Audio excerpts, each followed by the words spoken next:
गैसों, धुआं तथा वाहनों से निकलने वाले धुएं से मुक्त दिलाने के लिए सरकार ने ऐसी कोई वैकल्पिक व्यवस्था विकसित करने पर विचार किया है जिससे घातक गैसों तथा धुएं को वहीं पर कार्बन के रूप में रोक लिया जाए।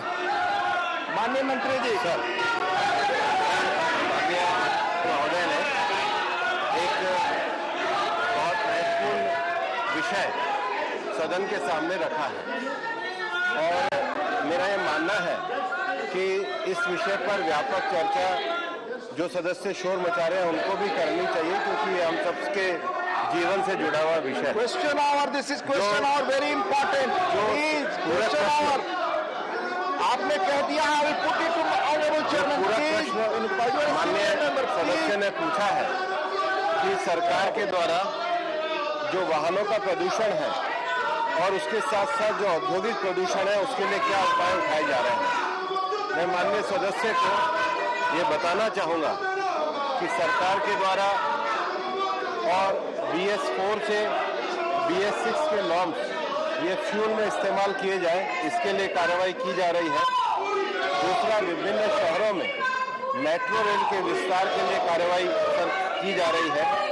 तीसरा, दिल्ली में जहाँ पर प्रदूषण बहुत ज़्यादा है, ईस्टर्न एक्सप्रेस हाईवे और वेस्टर्न एक्सप्रेस हाईवे जो बनाया गया है, जो फ्यूल कंजम्पशन की दृष्टि से न्यूनतम करता है, उसके साथ ही साथ दिल्ली में 10 साल पुराने जो डीजल व्हीकल हैं उसको भी NCR में प्रतिबंधित किया गया है।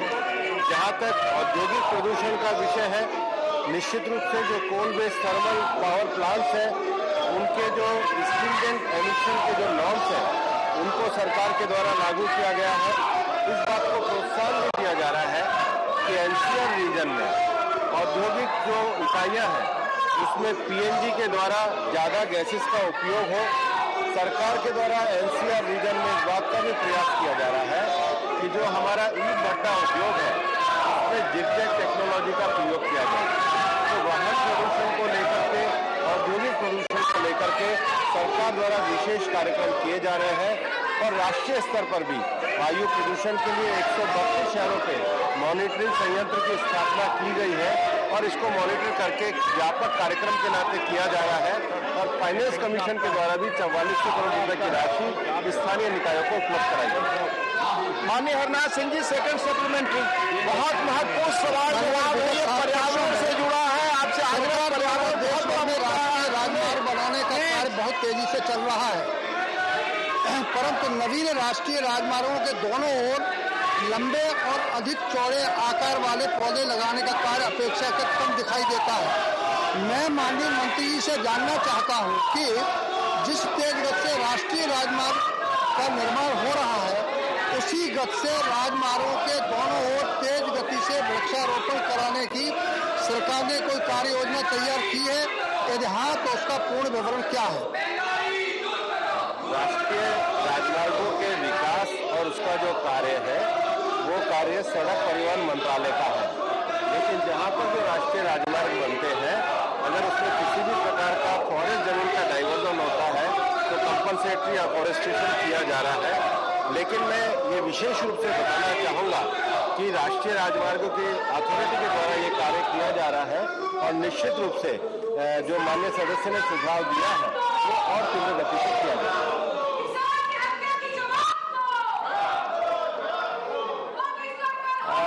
मिस्टर DP बट्स। माननीय मंत्री जी से मैं पूछना चाहूंगा कि ये जितने हाईली पॉल्यूटेड सिटीज हैं ये सब कैपिटल सिटीज हैं, चाहे दिल्ली हो चाहे कलकत्ता, बॉम्बे। तो सरकार को कैपिटल को डिसेंट्रलाइज करना पड़ेगा या चंडीगढ़ टाइप जो 200 इयर्स अहेड के सिटीज प्लान किए हुए हैं इसी तरह से मेन कैपिटल से दूर अलग से सिटीज बसानी पड़ेंगी, वरना तो मर्ज बढ़ता गया। जो जो दवा की यही हाल रहेगा दिल्ली का। तो मैं सरकार से पूछता हूं मंत्री जी से, क्या कोई ऐसी थिंकिंग या प्लान है इस इश्यू पे? धन्यवाद सर। देश के सभी राज्यों की एयर क्वालिटी की मॉनिटरिंग लगातार की जाती है। 132 शहरों को हमने इस मॉनिटरिंग में लिया है और इस मॉनिटरिंग को हमने अपने मंत्रालय की जो वेब पोर्टल है उसमें प्राणा से जोड़ा भी है। जो एयर पॉल्यूशन के जो इंडेक्स होते हैं उसके जो 10 पैरामीटर जो उसमें जो गैसेस के रहते हैं उसमें हमने एक स्टैंडर्ड तय किया है, उनको हम क्रिटिकल के अंडर लेते हैं और वहाँ पर नेशनल एयर पॉल्यूशन कार्यक्रम के तहत कार्रवाई की जाती है तीनों तरीके से। वहाँ पर कैपेसिटी बिल्डिंग की दृष्टि से, स्ट्रेंथनिंग की दृष्टि से और वहाँ पे जो अन्य उपाय किए जाने चाहिए एमिशन को कम करने के लिए वो पूरे किए जाते हैं। क्षेत्रीय स्तर पर इसकी कार्यशाला का आयोजन किया जाता है। अभी पिछले दिनों में मुंबई और मध्य प्रदेश, गोवा, गुजरात ऐसे राज्यों की क्षेत्रीय कार्यशाला बुलाई है। अभी पूरे देश में ये क्षेत्रीय कार्यशालाओं के माध्यम से 132 शहरों की वायु गुणवत्ता के सुधार की दृष्टि से कार्यक्रम को और तेजी से लागू किया जाएगा।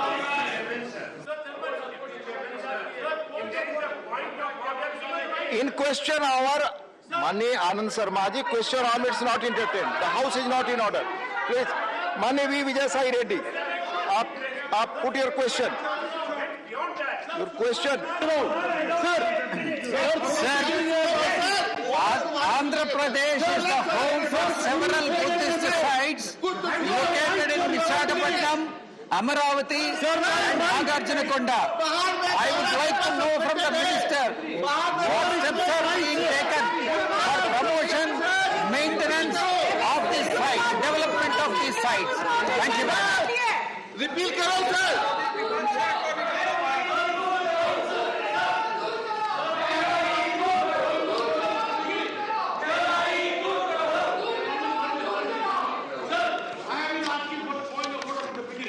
Point of order in question hour, please, please, sir, please, please, please, please, sir, please, please.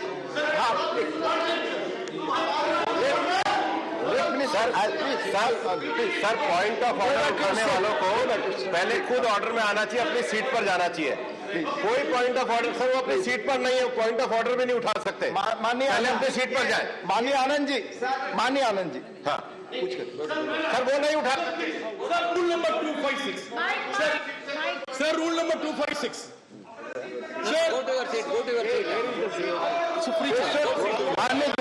Question hour भी है यार, क्वेश्चन आवर आमतौर से no point of order, please no point of order, no. I come to the question hour में आमतौर से point of order नहीं, please please please. किसका है नाम? सुरेंद्र सिंह नागर जी, सप्लीमेंट्री।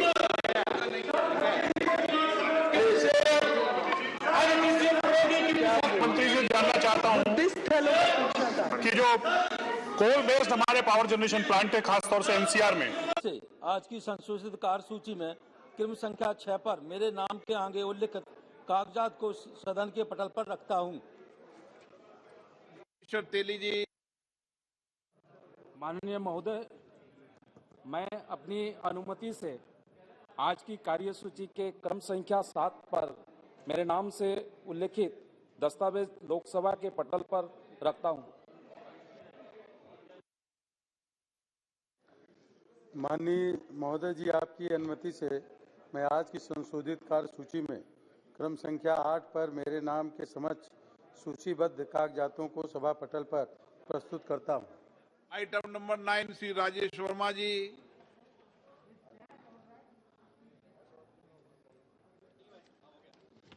महोदय, मैं आज की कार्यसूची में अपने नाम के सामने यथा सूचीबद्ध अन्य पिछड़े वर्गों के कल्याण संबंधी समिति का 12वां, 13वां और 14वां प्रतिवेदन प्रस्तुत करता हूं। Item number 10 doctor Sanjeev Kumar Singri ji. Shrimati Anurupa Poddar. Sanjeev Kumar ji, okay.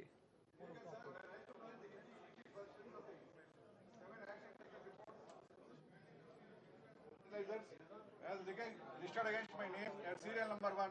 Sir, serial number 10, the today's order paper. Item number 11 Shrimati Rama Devi. अध्यक्ष महोदय, मैं सामाजिक न्याय और अधिकारिता संबंधी अस्थायी समिति का 26वां प्रतिवेदन, जैसा कि आज के कार्यसूची में मेरे नाम के सामने क्रम संख्या 11 पर सूचीबद्ध है, कि एक प्रति हिंदी और अंग्रेजी संस्करण प्रस्तुत करती हूँ। आइटम नंबर 12 नियम 377 के अधीन मामले सभा पटल पर रखने की इजाजत दी जाती है।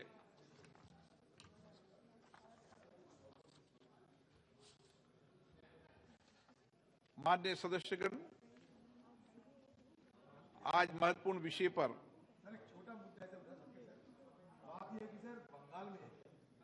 पंजाब, बंगाल, त्रिपुरा, असम में सर बीएसएफ की जो जुरिडिक्शन है उनको दायरा बढ़ाने के चलते लोगों में काफी उलझन मचा हुआ है। लोगों में अंदर भय, डर, दहशत भी पैदा हुए हैं। और इधर सर हमारे डीजी उनकी बयान आते हैं कि उधर डेमोग्राफिक बैलेंस गड़बड़ाते जा रहे हैं। मतलब ये निर्देश आप नोटिस दीजिए सर, ये दर्शाता है कि माइनॉरिटी कम्युनिटी के लिए सर, अल्पसंख्यकों के लिए ये मसला सर, एक बात सर, ये सर सुबह की सरकार की मसला है, इसमें दखल अंदाजी मत करे, ये बेहतर है। इसलिए हम इसको विरोध करते हैं। इसमें एक दिन चर्चा किया जाए। आप नोटिस दीजिए, आप नोटिस दीजिए, सीनियर लीडर हैं, प्लीज। No please, no. हाँ, नोटिस, मैं नोटिस पर व्यवस्था दूंगा, आपको सबको नोटिस पर व्यवस्था दूंगा, प्लीज बैठिए। नियम 193 के तहत आज महत्वपूर्ण विषय कोविड-19 के उत्पन्न स्थितियों से संबंधित पहलुओं पर चर्चा होगी। माननीय सदस्यगण, हम सदन में कोरोना के विषय पर चर्चा करने वाले हैं। पिछले 2 वर्ष में कोरोना ने संपूर्ण मानवता को प्रभावित किया है। कोरोना ने भारत और पूरे विश्व की सामाजिक आर्थिक स्थिति पर प्रभाव डाला है। भारत ने सामूहिकता की भावना से पूरे देश ने इस चुनौती का सामना किया है। इस दौरान हमने कई सबक भी सीखे हैं, लेकिन एक बार फिर नए वेरिएंट ओमिक्रॉन के आने से पूरे विश्व में चिंता बढ़ी है। ऐसे में ये बहुत अच्छा अवसर है जब हम इस मामले में एक स्वस्थ विवेचना करें। मैं चाहता हूं सदन में आज चर्चा कोरोना पर हो, सकारात्मक हो। कोरोना के दौरान जो हमने अनुभव किया है उसके बारे में यहां बताएं। केंद्र और राज्य सरकार ने कोरोना के मैनेजमेंट के बारे में जो बेहतर काम किए हैं उसके बारे में यहां पर सुझाव दें। जो कमियां रही है उनको दूर करने के लिए अपने सुझाव दें, राय दें। इसके साथ ही मेरी अपेक्षा है कि कोरोना के दौरान लोगों ने जो राहत पहुंचाई है, विशेष रूप से मैं सभी माननीय संसद सदस्यों को धन्यवाद देता हूं, जिन माननीय संसद सदस्यों ने कोरोना के समय अपने अपने क्षेत्र में नए नवाचार की, नई पहल की। मेरा प्रयास है कि आप सदन के अंदर उन नए नवाचारों और पहल को भी यहां बताएं, ताकि समस्त देश की लोकतांत्रिक संस्थाओं में एक सकारात्मक संदेश जा सके।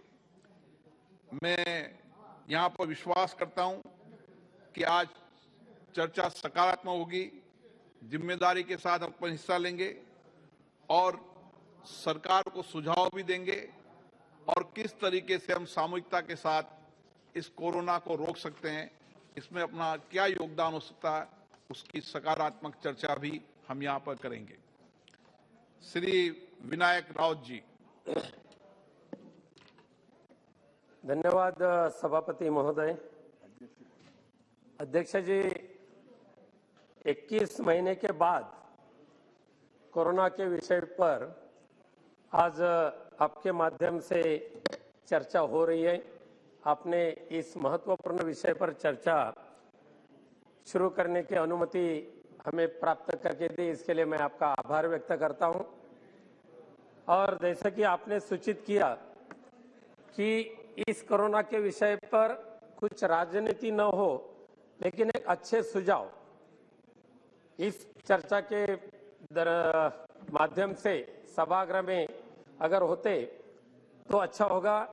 हम आपके सूचना का आदर करते हैं, स्वागत करते हैं और ये कोरोना के विषय के जो चर्चा है वो चर्चा की शुरुआत मैं करने जा रहा हूं।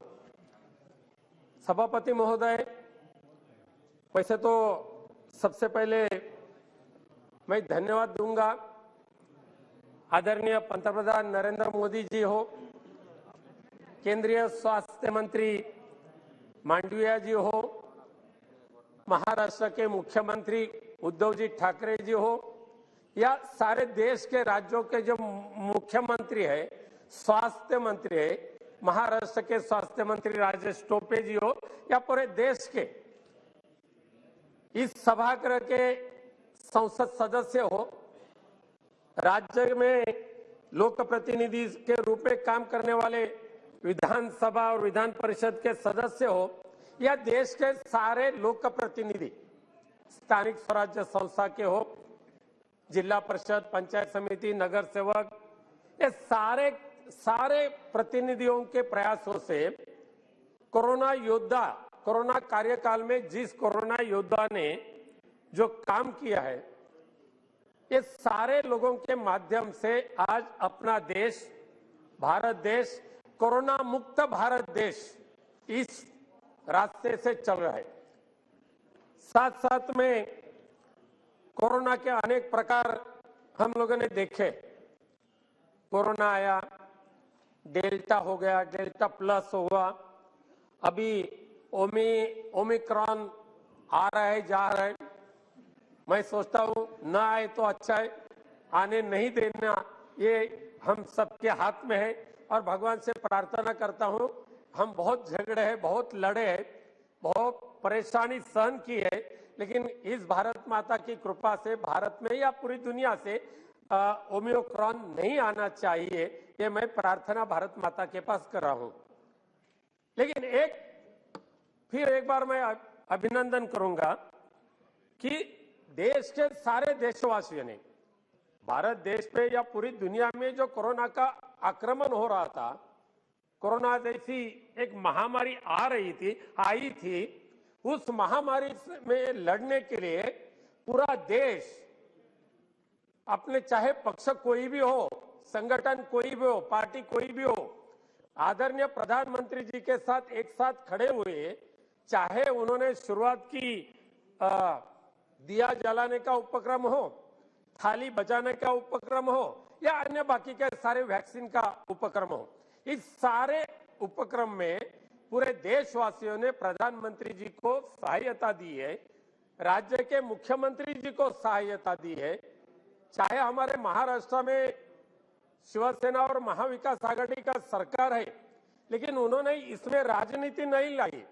माननीय मुख्यमंत्री उद्धव जी ठाकरे जी ने, प्रधानमंत्री नरेंद्र मोदी जी ने जब मीटिंग ली, जब बैठक की, जो सूचना की, इसमें पूरी तरह से महाराष्ट्र के पास जो शासन है, उन्होंने प्रधानमंत्री जी की आज्ञा समझकर उस तरीके से नियमन करके महाराष्ट्र और मुंबई कोरोना मुक्त करने का प्रयास किया, और इसीलिए मैं प्रधानमंत्री जी को अभिनंदन करता हूं, लेकिन देश के मुख्यमंत्री और सारे लोगों का अभिनंदन करता हूं। और एक अभिनंदन मैं इसके लिए करूंगा, इस सारे के सहयोग से, चाहे दुनिया कोई भी कहे, अमेरिका जैसा महाबलवान देश, अन्य बड़े बड़े देश, लेकिन अपने हिंदुस्तान ने करके दिखाया कि हमारे हिंदुस्तान में हिंदुस्तानी निर्मित से जो वैक्सीन निर्माण किया, उस वैक्सीन से पूरे देशवासियों को एक अच्छा, एक निरोगी दीर्घायुष्य प्राप्त करके देने का एक मौका उन्हें प्राप्त हुआ। सिर्फ हिंदुस्तान में नहीं, तो अपने हिंदुस्तान में निर्माण की वैक्सीन से दुनिया के कई देशों को भी भारत देश ने वैक्सीनेशन दिया, और इसलिए हम लोगों ने इसके पहले भी प्रधानमंत्री जी का अभिनंदन कर चुके हैं, और ऐसे ही काम करते रहे, लोगों की बात सुनते रहे, और लोगों को जो चाहिए वो करते रहे, ऐसी मैं कामना प्रधानमंत्री से प्रार्थना करता हूं। सभापति महोदय जी,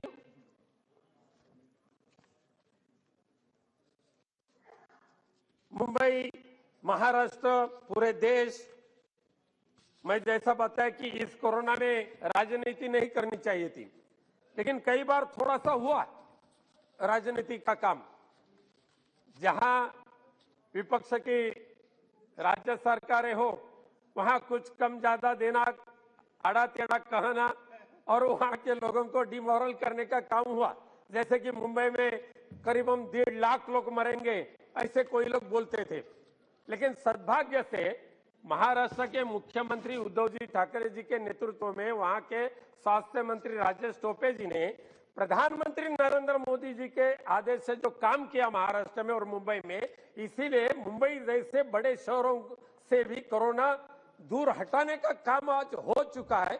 इतने नहीं कि मुंबई में धारावी जैसे बड़े झोपड़पट्टी के जो शहर है, सबको चिंता थी कि धारावी का क्या होगा, मुंबई के झोपड़पट्टी का क्या होगा। लेकिन यहाँ धारावी के हमारे सांसद राहुल शेवाले जी है, उन्होंने भी वो बताएंगे, वो भी इसके ऊपर विचार अपने व्यक्त करने वाले। लेकिन धारावी जैसे बड़ी झुग्गी झोपड़पट्टी के बस्ती में भी मुंबई महानगर पालिका के माध्यम से और वहां के सारे कोरोना योद्धा, सामाजिक संस्था, लोक प्रतिनिधि, सारे राजनीतिक दल, इन्होंने सारे लोगों ने इकट्ठा आकर एक चैलेंज एक्सेप्ट किया और पूरे दुनिया को दिखाया, अगर आपको कोरोना से मुक्ति चाहिए तो धारावी पैटर्न का अमल करें। वो दिखाया और धारावी आज कोरोना मुक्त हो चुकी है। मैं फिर एक बार आदरणीय प्रधानमंत्री जी से विनती तो हम लोग बार बार करते थे, लेकिन प्रधानमंत्री उस वक्त भी, चाहे स्वास्थ्य मंत्री हो, स्वास्थ्य सेक्रेटरी हो, बार बार इसके ऊपर निर्देश देते थे, मदद करने के लिए कुछ गाइडलाइन देते थे और जो केंद्र सरकार के माध्यम से जिसकी मदद करने के लिए जाने वाले थे उसके बारे में बोल रहे थे। मैं उस वक्त केंद्रीय स्वास्थ्य मंत्री मनसुख मांडविया जी ने भी हमें सारे सांसदों को एक खत लिखा था और उसमें उन्होंने लिखा था कि केंद्र सरकार के माध्यम से कई मदद राज्य सरकारों को करने वाले